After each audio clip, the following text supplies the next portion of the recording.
Hello and welcome to the Ezisolution Systems tutorial videos.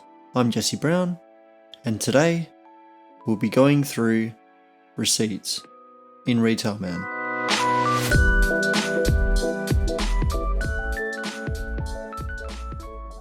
There are three options in printing a receipt. The first one is fairly limited, however very fast and simple. This one is the default option in RetailMan. To check that, we need to go to Maintenance, System Setup, and we go to Point of Sale. Notice that the format file name is blank. If it is blank, then it is the default POS option. We can slightly customize the receipt by entering the company name at the top and the address header. If your company name is more than 20 characters, it will print the rest of the name onto the second line. So instead of having the company name in the company name field, you can put it in the docket header instead. There's a few options with this. You can do cash sale, credit sale, etc. The credit sale is when you sell to your known clients. So when you enter the client code in the POS, it will print as a credit sale. Otherwise, if you keep it blank, it will print as a cash sale. There are customizations you can do with the receipt in this section, with the boxes that you can tick or untick. The more boxes you have ticked, the more lines will be taken up, which will also mean you may go through more paper. We will untick the subtotal, and of course, if you'd like to have the client's address and telephone number on the receipt, you can choose to do that. That all depends on how you do your sales, of course. If you want to print the staff member's name on the docket as well, which is whoever is serving the person at the time, then you can put whatever you like with the word staff between the two tags here, and the system will input the user who is logged in onto the receipt. You can also choose the symbol that will be printed on the receipt and the number of lines to skip. Most printers will require between 4 and 7, and of course you have the option to choose to print more than one copy. Once we're happy with that, we can go to save. Now if we go to the point of sale screen and do a sale, let's say 2 large coffees, 1 small coffee, and 1 cupcake. We pay for that with $20, then send to the printer. The receipt that is produced should look like this. As you can see with this one, it is a very basic and minimal receipt. It saves paper, is very quick, and is already built in. 2 things to notice is that we asked to print the invoice number. Also notice that the tax code is printed on the end of the price there. If the client wants to see that the item is taxed, they can see with the tags at the end of the lines.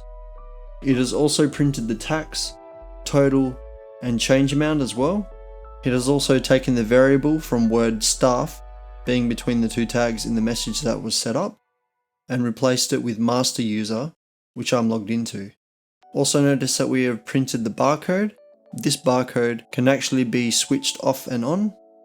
If you want to print that barcode, it's actually a small text file that you need to download from the web server. The only issue is that this is using the Epson code. Most point of sale printers can emulate the Epson printer, which is the industry standard for printing receipts. However, if you have a printer that is not Epson compatible or uses a different standard, then you either have to modify that code which comes with that file, or you can just remove that file and the barcode will not appear. Now we'll need to modify the system to print the same receipt but on 2 lines. We need to go to Maintenance, Setup, POS tab. We'll choose the print part number. Some people don't want to print the part number. They want 2 lines per item, which will show the quantity and the price. They want 2 lines per item, which will show the quantity and the price per quantity, so that if they have sold 2 of the same item, the client can see the cost per item, and then the total cost at the end. So we'll do that now. Once we tick this one and reprint, there will be a bit more information. The receipt then should look like this. Notice that the same information is there, but now we've taken the quantity on the second line and then multiplied it by the price per item, and then showed the total. So it's the same sale, but with extra information for the price per quantity. Notice that when we print their receipt, there is a /1. This is the number of times that the receipt has been reprinted. So the more you print, this will increment up to 99 and then reset again.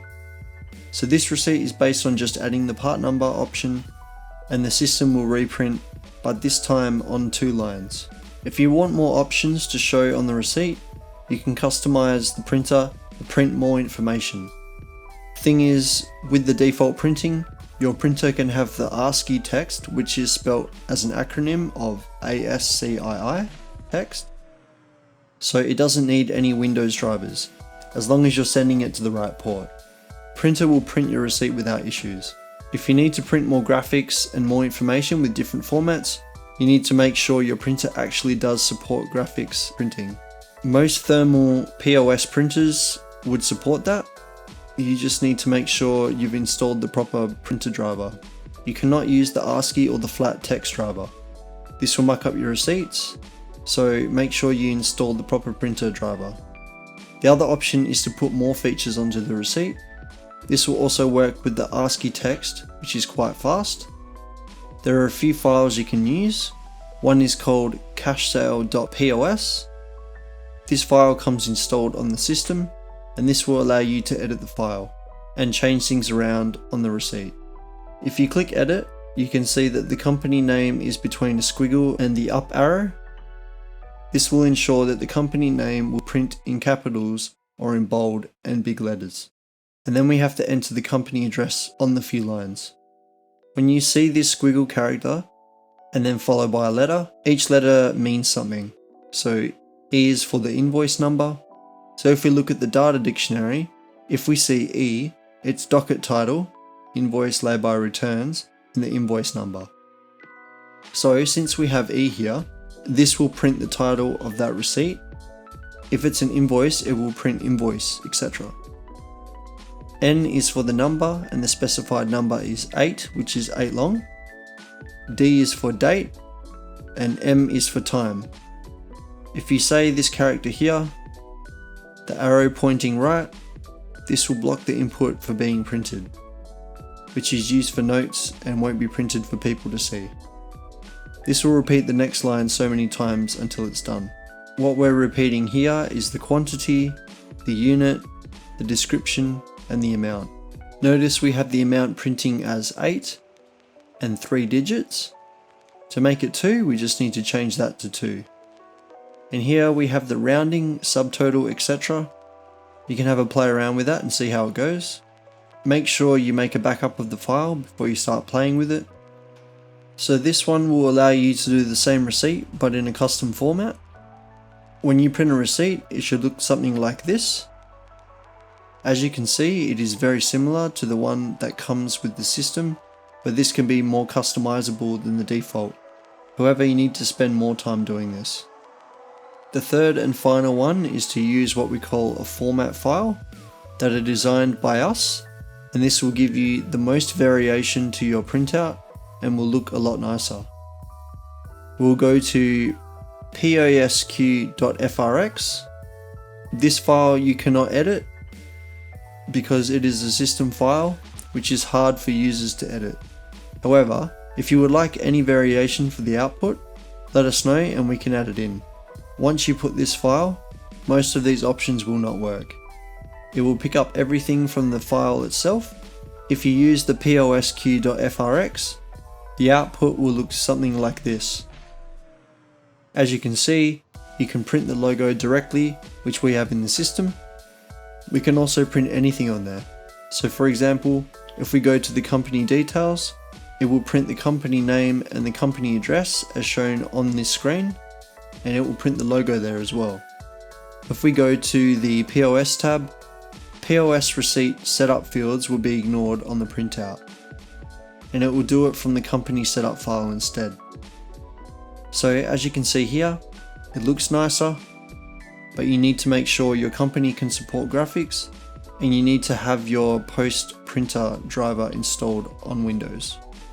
Otherwise, this will not print correctly. Also notice that this has a QR code.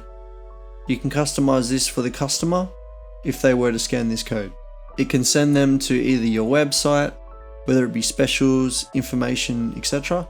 You can program it on there. To program the code, it can be done from the Sales tab in System Setup. Here is the QR text. So whatever you put in there, it will actually appear on the receipt.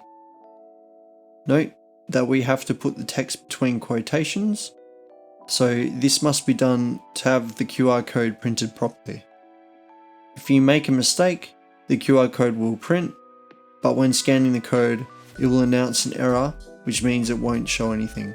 So make sure that what you put in there is between quotes. You can also include the company name, the invoice number total, etc. But this will need a bit more information, which you can obtain from us. These are the 3 ways which you can print your receipts.